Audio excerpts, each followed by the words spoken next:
Tak, čaute všetci, vítam vás tento raz pri najväčšej bratislavskej zúcanine na Devínskom hrade. Teraz začneme našu najnovšiu cyklojazdu kritickú, kde si prejdeme v podstate popri Dunaji po ľavej strane, odtiaľ toho Devína až po možno Polo. Tak, môžeme ísť na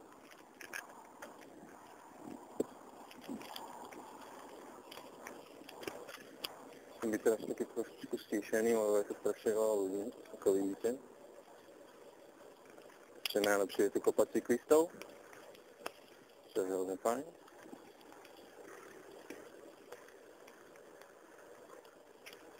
No, toto je jeden z najväčších hradov tu v Bratislave.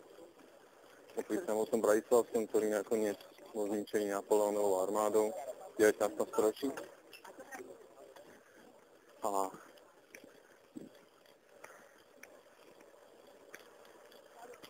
doteraz nebol obnovený. No, tak sa nejako prestrihame cez všetkých tých ľudí. To je na zaujímavú cyklotrasu smerom doprava.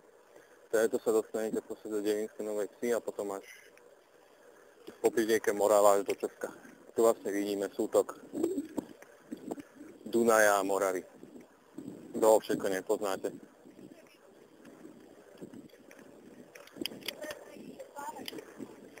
Tu je ľudí.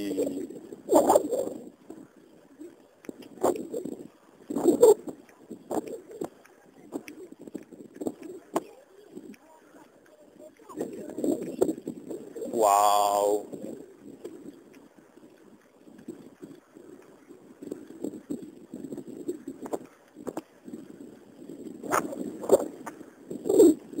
Tak sa mi to páči. Všetci bicyklujú, mladí, starí.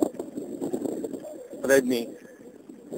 Tu máme pamätník železnej opony. Trošku náročné umenie, ale aj také sa ráta. Ja som tu mal jedného spolužiaka z Erasmu, ktorý bol pôvodom z Číny a strašne zaujímalo, že kde sú všetky pamätníky 17. novembra. A keď som nad tým tak rozmýšľal, tak vlastne som nemal tušáka. Lebo koľko pamätníkov my máme? No máme SMPčko, ale to je námestie. To nie je žiadna pamätihodnosť. Tu máme toto srdce a máme ešte pamätník obetiam hraníc. Tiež tam pri Dunaji. Po Devínskym hradom. Ale to je celkom maličko, no. A že je bol dobre, keď sme toho mali viac. Radšej, jak tie všetky možné pamätníky socializmu. No nie?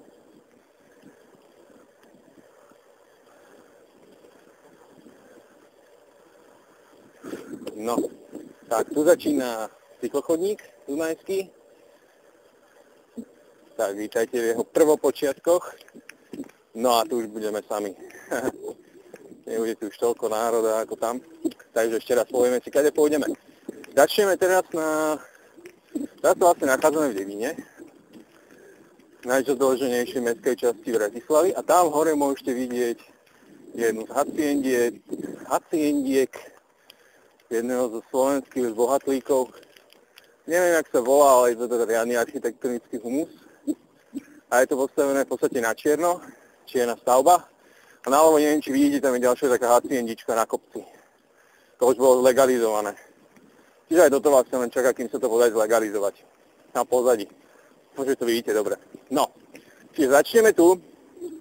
Teraz sa dostávame na Devínsku cestu, ktorá, čo sa týka vlastne takého politického aj praktického hľadiska, tlačí najviac v Bratislave, pretože sa rovnako ako v prípade Viedenskej jedná o medzinárodný cyklokoridor, kde chodia cyklisti smerom z Čiech a po dokončení mosta cez rieku Moravu tady to budú jazdiť Rakúšania do samotnej Bratislavy. Takže ideme si tady to, sami uvidíte, aký je ten cyklochodník dlhý, respektíve prerušovaný.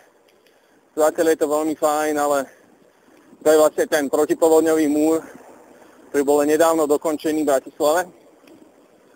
A v rámci ktorého vznikol aj tento cyklochodník, ku ktorého koncu sa práve blížime. Čiže to sme mali koľko? Dajme tomu kilometr popri tom chodníku. No a takto musíme zliesť teraz na cestu, kde máme prikázanú 70. No a cyklochodník tým pádom vlastne skončil. A nachádzame sa na ceste medzi Alpami. Pokúsim sa toto trošku rýchlejšie preletel, lebo až tak veľmi sa tu toho diať nebude. Aj keď sa pokúsim vám priniesť najzaujímavejšie informácie o pamätihodnostiach, ktoré nás budú celú cestu čakať, keďže pôjdeme vlastne až odtiaľ toho Devína až po Zapolo. Keďže to je jedno z vízií Bratislavy, aby boli obe nábrežia v podstate súvislé. A zatiaľ, čo na Petržalskej strane, alebo na pravom brehu, mám prerušenie na Viedenskej ceste, ktoré sme si prešli v inom videu, tak na tejto strane je tých prerušení oveľa viac a sú oveľa náročnejšie na odstranenie. Jedným z nich je v podstate aj toto. Toto je asi taký 3-4 kilometrový úsek, kde nenachádza sa ani žiaden cyklopruh, nenachádza sa ani samostatný cyklochodník. Túramka konkrétne by sa aj celkom zmestil. To bolo fajn. Ale náklady na jeho výstavby boli príliš vysoké. Takže ma počujete cez ten vietor. Pôjdeme teraz do protismeru. No a tu sa dostávame k prvej pamätihodnosti. Toto je riaditeľstvo policajného zboru Bratislava Západ, ak sa nemýlim. Poznámte sa. A za ním sa nachádza vojenská alebo policajná strelnica, ktorá je známa hlavne medzi anglickými turistami, ktorí tak často navštevujú Bratislavu v rámci známych Stag Parties. Alebo jak sa to správne vyslovuje. Proste kúpiť si letenku za 10 €, dojsť do Bratislavy, rozšrotiť sa tu a nasem do lietadla a utekať späť. Toto je tá strelnica. Toto bude celkom záverečné na kondíciu, tak to vidíme. No. A za ňou sa vlastne nachádza starý kameňolom. Tak to dobre vidíte. To je vlastne kameňolom, kde sa ťažili kamene dávno. Prejdeme si okolo nového.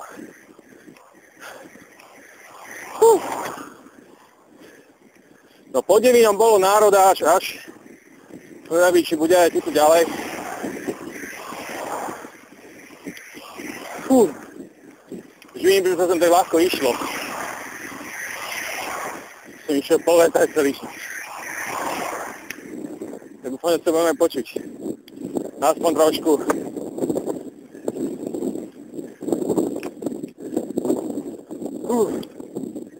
No. Tak prvý kopček máme za sebou.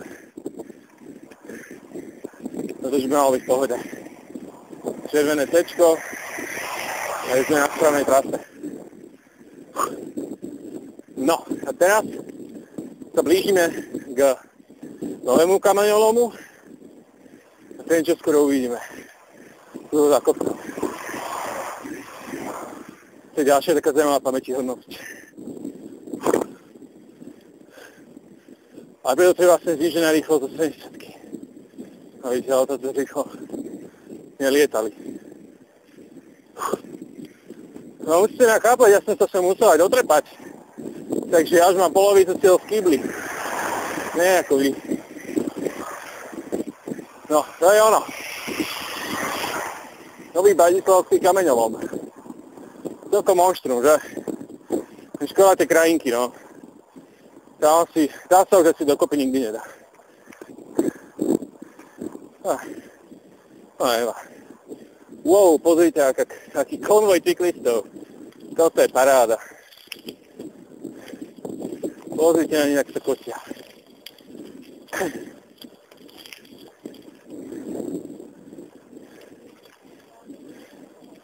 Aha, pekne. Sranda musí byť. Poďte sa, aké obrovské auta. Ešte má aj prezývku Golem. Jaj. Jo. Tak týmto sa nosia všetky tie šutre. Kameňolomu smerom dole. Takže myslím, že máme za prvý kilometr. Tu máme Dunaj.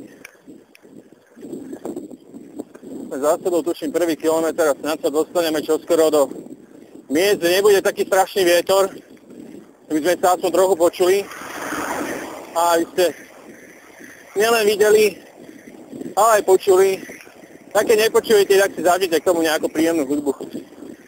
Lebo zase moje keci nie sú niekedy až také zaujímavé. Dolo!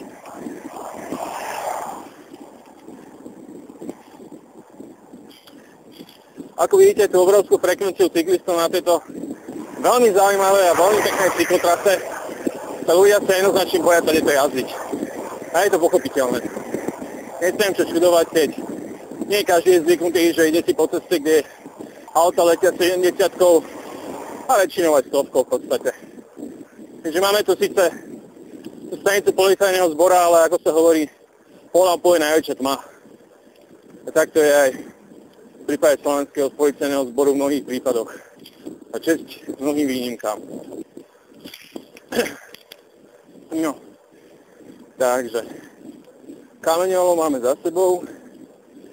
Ešte nás čaká celkom solidný úsek trate tejto cesty a potom to začne byť zaujímavejšie.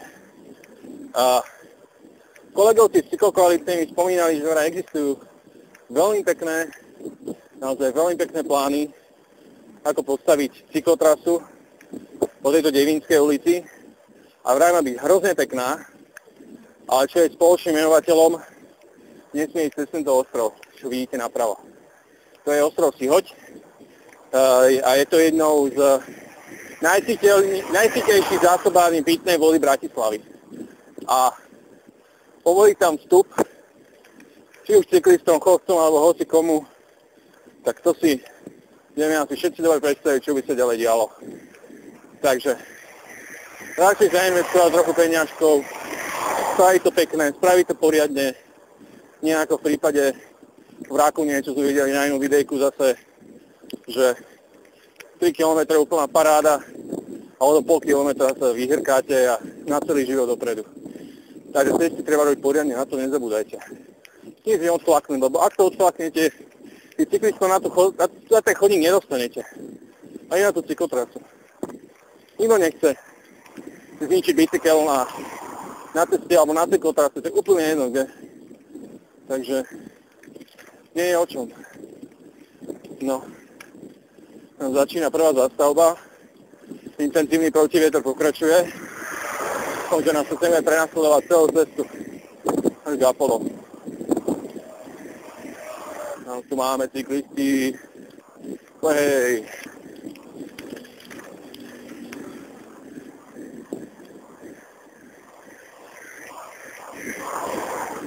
Po mojej ľavej strane vidíte skromné domčeky, ktoré si tu postavili rôzne zaujímaví ľudia. Toto je vlajka Senegalu, ak sa nemýlim, o nejakej Afriky.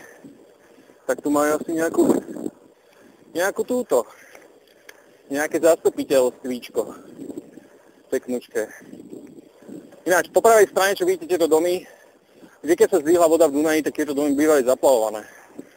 Takže my sme sa veľmi potešili, že tu majú postavený ten múr protipovodňový a nemusia sa obávať, že každý jar alebo každú jeseň vyšťazujú vyplaví a vstávajú to kompletku baráku. Takže aj kvôli ním to bolo robené. Aj táto cesta bývala zaplavovaná a stávalo sa, že ľudia museli ísť autami úplne opačným smerom. Aby sa dostali domov do Devína.